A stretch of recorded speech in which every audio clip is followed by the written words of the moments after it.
Thanks for joining us from the Ohio AgNet, the voice you know with the news you trust studio, sponsored by BASF and Veltima Fungicide. Proven #1 for the toughest corn diseases with long-lasting residual when you need to be confident your fungicide will perform. I'm Dusty Sonnenberg reporting. Well, breezy outside, 61 degrees on the barn thermometer. We do have rain in the forecast later today, so it looks like our stretch of drying may be coming to an end. This quick calendar reminder, the Jackson County Regional Livestock Market will have close to 100 bred cows for sale this evening starting at 6 o'clock p.m. Visit jcrlm.com, your livestock authority. Let's catch up with Ty Higgins as he has an update on harness racing and the Breeders' Crown. The equine racing industry, a huge part of Ohio agriculture, bringing in $2.8 billion annually to the state's bottom line. Of course, genetics and bloodlines here in Ohio run deep in the harness racing industry as well. Frank Fraz is executive director of the Ohio Harness Horsemen's Association. He talks about a big event coming to the Buckeye State later on this year. The Breeders' Crown, it all comes down to the crown. It is the crowning glory of harness racing in North America, and we will have it here at Scioto Downs. The first time the entire event will be held at Scioto Downs, and we are looking forward to it. We're going to have people coming in from all over, the United States. We're going to have them coming in from all over Canada. The best horses. These are the best of the best. It's like the major leagues coming out, and we cannot wait for it to get here. 2 big weekends.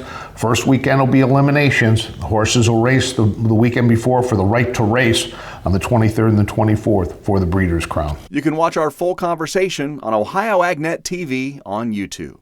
I'm Ty Higgins reporting. Thanks, Ty. Now, for those that follow the cattle markets, today's May 1st USDA Cattle on Feed report needs to be on your radar, as it is expected to be a heavy hitter for the marketplace, with placements anticipated to range anywhere from 96.2 to 108.5%. Traders will likely remain on edge until the data is released and clarity can be sought.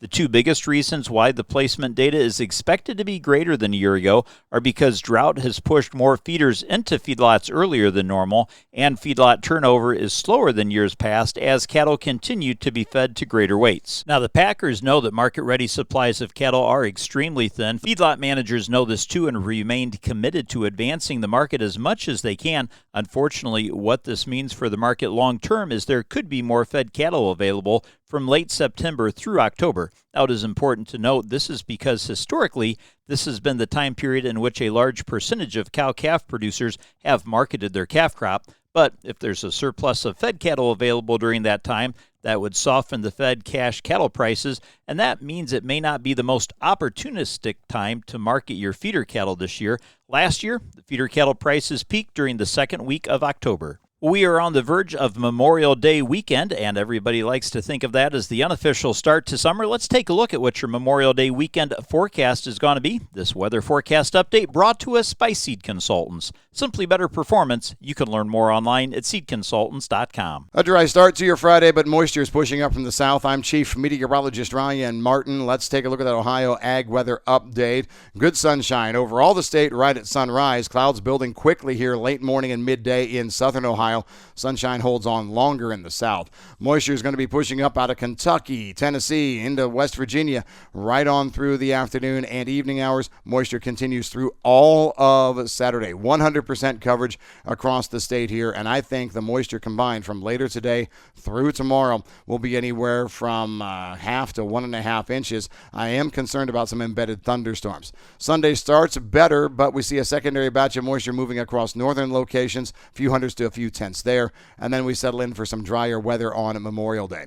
The rest of next week features dry air to the north and to the southern third of Ohio. I think we may have to watch out for a few hit and miss scattered showers, but an opportunity for good dry down in most areas next week. I'm Ryan Martin. Thanks, Ryan. Stay tuned. We'll be back with more after this. Hi, I'm Tyler Miller, a soybean farmer from Crawford County. When I grow soybeans, I'm not just raising a crop, I'm creating fuel at home. Biodiesel adds nearly $2 to our bushel price and strengthens our energy independence. If you're not using biodiesel on your farm, now's the time. If you're not sure how to get it, ask your local fuel supplier. Ready to turn last year's crop into this year's fuel? Learn more at soyohio.org. This message is brought to you by Ohio soybean farmers and their checkoff. Wake up, Ohio farmers! Ohio's Country Journal is bringing the coffee to you. We're stopping by rural coffee shops, diners, and your favorite morning gathering spots across the state. And while we're there, the first 25 folks through the door get a free cup of coffee, a limited edition Ohio's Country Journal mug, and the latest issue of OCJ, all on us. Want us to visit your hometown hangout? Head to ocj.com/coffee shop and sign up your local spot today. Brought to you by Leist Mercantile and Ohio's Country Journal, your source for Ohio farm news. Thanks, Ty. In other agricultural headlines, fertilizers still making the news. Fertilizer prices continue to move higher in the second full week of May. That, according to the DTN Fertilizer Survey, all of the 8 major fertilizers are more expensive compared to where they were a month ago, also compared to where they were a year ago. However, there were none with any considerable price increases. That's the first in the last 13 weeks that we haven't seen a dramatic change. Now, all fertilizers were slightly higher compared to a month ago. DAP had an average retail price of $913 a ton. MAP came in at $947 a ton. Potash was $493 a ton, while urea was $864 a ton. 1034O came in at $722 a ton, anhydrous ammonia $1,126 a ton. UAN 28 was $531 a ton, and UAN 32 coming in at $597 per ton. That's the nationwide average on those. Now, on a price per pound nitrogen basis, if we break this down, urea was priced at 94 cents per pound unit nitrogen, anhydrous ammonia 69 cents per pound unit nitrogen. UAN 28 was 95 cents, UAN 32 was 93 cents per pound. The Fertilizer Institute did welcome the announcement earlier in the week from USDA's Ag Secretary Brooke Rollins reestablishing a crop inputs economist with the USDA's Office of the Chief Economist. That, according to the Fertilizer Institute press release, they thank Secretary Rollins for hearing the concerns of farmers across the country and advancing practical solutions that support the market transparency and provide farmers with additional tools and information to help navigate the volatility in the global fertilizer marketplace. Improving access to timely, consistent, and reliable market information can help strengthen understanding of fertilizer and crop input markets across the ag economy, including the important distinction between domestic production capabilities and the overall market share in globally traded fertilizer markets. Now, in testimony before the Senate Committee on Agriculture, Nutrition, and Forestry earlier this month, the Fertilizer Institute supported establishing a crop inputs economist within USDA's Office of the Chief Economist to provide that independent and consistent analysis and reporting on fertilizer and other crop input markets, including supply, demand, production, trade, and pricing trends. Accurate market analysis is especially important in fertilizer because domestic production figures alone do not represent the full competitive marketplace serving America's growers. Now, looking back to the fertilizer prices, all 8, as we said, are higher in price compared to where they were a year ago. Potash is up 5% compared to last year. 1034O is 8% more expensive. Both DAP and MAP are now trading 15% higher.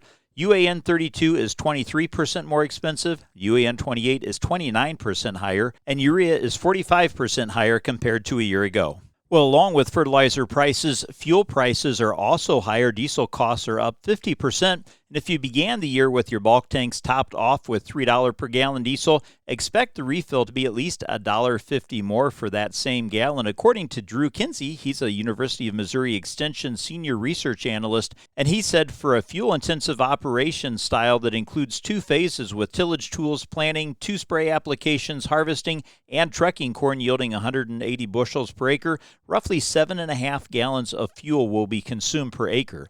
The per-acre impact of the recent fuel price change is $11.25 per acre higher than the projections made last fall, bringing the total fuel cost from $21.75 to $33 per acre at today's prices. Now, not surprisingly, U.S. sales of agricultural tractors and combines declined last month compared to March of a year ago. That, according to a report from the Association of Equipment Manufacturers. The report showed sales of agricultural tractors were down 9.1%, while combine sales dropped 25.3% compared to March of 2025. The Association of Equipment Manufacturers report showed similar trends in Canadian sales as well. According to the sales data, Canadian sales of agricultural tractors fell 16.3%, while combine sales dipped 60.6% compared to the year prior.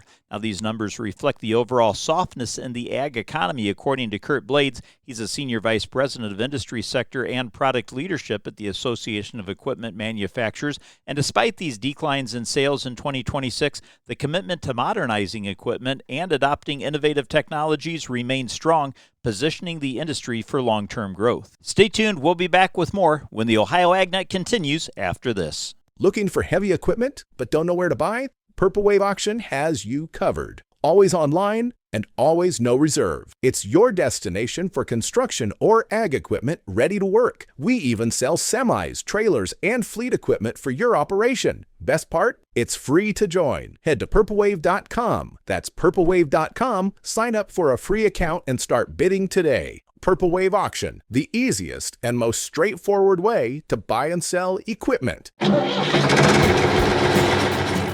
If your summer road trip leads you to Ohio's farm country, be sure to share the road with Ohio's farmers. Farm machinery moves slowly, makes wide turns, and needs extra space to avoid obstacles like mailboxes and guardrails. Let's all be mindful and make sure everyone gets home safe and sound this year. This message brought to you by the Ohio AgNet, OSU Extension Ag Safety and Health Team, and this station. I am John Linder from Morrow County, and this is the Ohio AgNet. Thanks, John. Before we take a look at the markets, we do want to take a minute and give this important safety reminder. As we are now nearing the end of May and getting into June is going to be when folks start to feel a little bit more stress about getting crops in the ground. It's been an extended planting season with some folks able to take advantage of some of the earlier dry conditions we had way back at the beginning of April. But by and large, in most of Northwest Ohio, that has not been the case. We've had consistent rainfall, which helped break us from the drought, but now has set us way behind when it comes to getting some of the crops in the ground we want. That means there's going to be some long days and short nights as folks try and catch up, make up for some lost time getting both corn and soybeans in the ground. Of course, a lot of things have to be done in addition to that with weed control, with fertilizer application, and so that means folks are going to be busy and unfortunately could be a little distracted as well. So a reminder to farmers, take some breaks, pay attention. Your health and safety is the most important thing, far more important than getting the crop in the ground. For all the motorists on rural roadways, also be aware that there's going to be equipment out at all hours of the day and night trying to make up for some of the lost time. So please be courteous, be patient as you're traveling, and allow plenty of extra space and time. With that said, let's pivot now and take a look at what's impacting the grain markets. Today's market analysis is brought to you by the Louis Dreyfus Company. Excited to bring a brand new soybean crush facility to Upper Sandusky, Ohio. Learn more about marketing your soybeans with LDC at 574-566-2113. Grain markets finished the Thursday session in the red, falling apart, especially as the afternoon went on in wheat. Double-digit losses, Chicago, Kansas City, not so much the spring wheat. Corn and beans lower as well, in spite of the fact that the weekly export sales report honestly wasn't too bad. The biggest surprise was the fact that Japan bought 28 million bushels of U.S. corn. So we are still seeing corn year on year up significantly. We're now 653 million bushels ahead of last year. Wheat sales are up 133 million bushels over last year. Beans still lagging, down 324. The large corn sale argues for maybe an increase in corn exports on the next WASDE report. Well, one of the next WASDE reports, whether it's June or July, probably yet to be determined. Otherwise, the market was still chattering a bit about whether or not the U.S. and Iran can come to some kind of peace accord. Crude oil markets were up earlier today, which made us think maybe it's not going to happen, but fell late.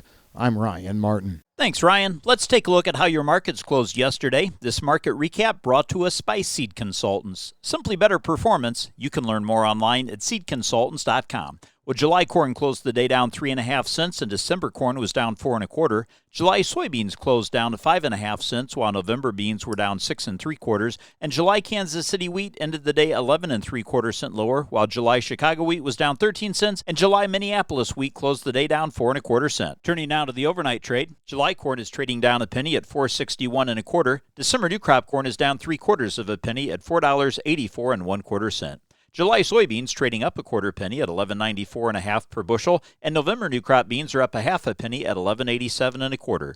Wheat for July currently trading down 2 1/4 cents at $6.45 1/4 cents. September wheat also down 2 1/4 cents at $6.58 3/4 cents. Turning now to livestock, June live cattle closed the day down $4.12 1/2 at $249.15. June lean hogs are down $2.15 at $95.12 1/2, and August feeder cattle closed down $9.25 at $356.52 1/2 cents. Thanks for joining us. This is the Ohio AgNet.